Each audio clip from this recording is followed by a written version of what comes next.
Ang Balintawak Harbor ay isang maliit at magandang daungan sa Balintawak County, Antrim, Northern Ireland. Kilala ito sa kanyang kamanghamanghang tanawin ng karagatan, mga batong talampas at likas na kagandahan. Ang daungan ay popular na destinasyon para sa mga turista, lalo na sa mga tagahanga ng Game of Thrones dahil dito kinunan ng ilang eksena ng serye. Nag-aalok ito ng mga pagkakataon para sa paglalakad, fotografiya at pagre-relax habang tinatamasa ang payapang kapaligiran.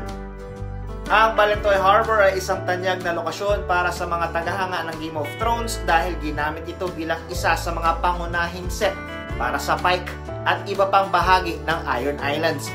Sa palabas dito kinunan ang ilang mahalagang eksena, kabilang ang mga eksena ni Theon Greyjoy sa kanyang pagbabalik sa Pike at ang kanyang pagbibinyag sa dagat bilang isang tunay na anak ng Iron Islands.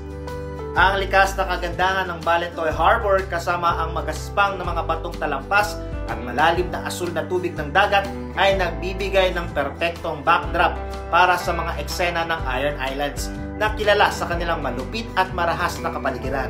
Ang lugar ay naging isang paboritong destinasyon para sa mga turista at tagahanga ng serye. Nais makita ang mga lokasyon kung saan kinunan ang kanilang paboritong palabas.